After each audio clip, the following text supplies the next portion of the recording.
following shows is the process that the electric cars accomplish so that they can function. In that order of ideas, we have chosen to do our performance task about lithium-ion battery, which is one of the most used in the industry. We're going to describe and explain the process of how the battery provides the energy and how the battery is recharged. In addition, we're also going to name other types of batteries that are used in the industry, but without going that deep in the matter. Lithium-ion batteries function because there is a transfer of lithium ions among the cathode and the anode. This type of battery has a higher specific energy than batteries made from other materials, such as zinc and lead, due to its relatively light weight and low density. This specific energy defines the battery capacity in weight, watt-hour over kilograms, while the energy density reflects volume in liters, watt-hour over liters. Products requiring long runtimes at a moderate load are optimized for high specific energy.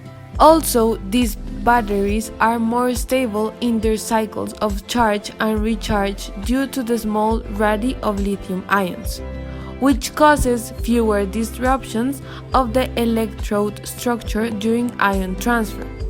Lithium-ion batteries commonly use graphite and cobalt oxide as additional electrode materials. There are two main categories of lithium-ion batteries: primary, which are of single use, and secondary, which are rechargeable. The type of batteries that we will be using in our experiment would be secondary batteries. Now let's talk how battery works. Battery works because of the transfer of lithium ions and electrons from the anode to the cathode. At the anode, neutral lithium is oxidized, passing from lithium to a lithium cation. These cations travel and are transferred from the anode to the cathode, and then they are incorporated into lithium cobalt oxide. This results in the reduction of cobalt, passing from cobalt 4 to cobalt 3. And this is done when the electrons from the anode are totally transferred to the cathode. Because lithium is involved in both electrons, meaning that it is in the anode and in the cathode, these batteries can be recharged, and they are recharged by doing the opposite reaction. When there is no more lithium in the anode to travel to the cathode, the electrical current flow stops, which means that the system requires an input of electricity to accomplish the reverse reaction, recharging the battery by transferring the lithium cobalt oxide to graphite. In this application, there is the presence of the two types of cells: the galvanic or voltaic cell that is used in the process of the production of the energy needed for the car to function correctly. This is when the car is discharged, and the electrolytic cell that is the process of recharging the battery by applying electricity. In the galvanic cell, the electrolyte must have lithium containing material so that there can be an easy diffusion of lithium. These types of cells have both spontaneous and non-spontaneous processes. The spontaneous process is when the battery is being used to give energy to the car. This means that the cell that is being used at this point is the galvanic or voltaic cell.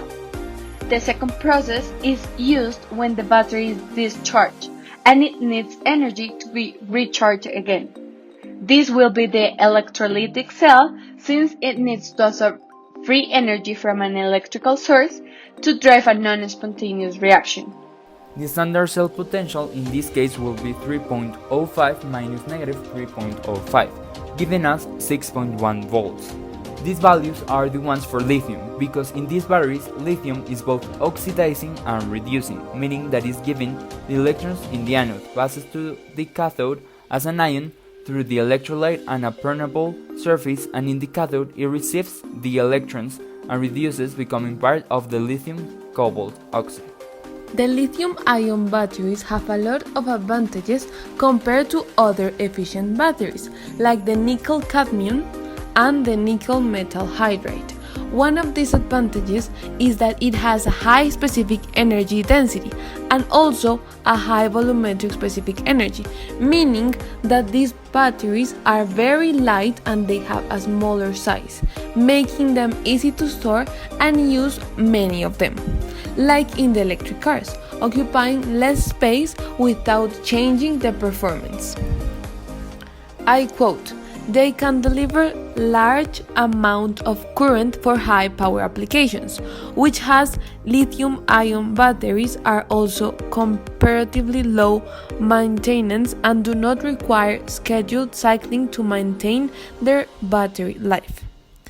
This was taken from Lithium-Ion Batteries 2020.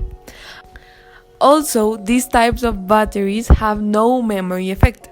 This is a damaging process in which the battery tends to remember a lower capacity when there is a couple of partial discharge and charge cycles. But one of the disadvantages of the lithium-ion batteries is that they tend to overheat, and also they can be damaged when they are exposed to high voltages. There are multiple ways to improve these flaws, and some of them are: for the overheat, we can use cooling substances like the electric oils, mixed with a water-based or organic coolant. This kind of substances helps the battery both to control the overheat and also to give heat for a faster charge in low temperatures. An example of these substances can be the glycol coolant float in water, used in electric cars like the Tesla Model S and X. For the high voltage issues is needed the specific chargers of the battery, because this helps the battery to regulate the voltage given by the electrical flow and take only the proportional energy needed to charge the battery. This is why we cannot use other chargers that are not exactly the ones needed for the device, because it can send too much energy and damage the efficiency of the battery. It is important for us to understand that many of the batteries that we use in our daily life are not friendly with the environment. This is because many of them end up in global warming, ecological toxicity, resource depletion, and human health impacts. Generally, the ones that have the most impacts are the batteries that have nickel and cadmium. As we could observe and analyze, lithium-ion batteries are present in many of the modern electronics, including perhaps the most important, which are electric vehicles and energy storage systems. They do not contain toxic cadmium, which makes them easier to dispose than nickel-cadmium batteries, and it is for this reason that compared with the usage of alternative fuels like fossil fuels, lithium batteries come out far ahead. But there's a problem. As the world scrambles to replace fossil fuels with clean energy, the environmental impact of finding all the lithium required to enable that transformation could become a serious issue in its own right. I quote, "One of the biggest environmental problems caused by our endless hunger for the latest and smartest devices is a growing mineral crisis, particularly those needed to make our batteries."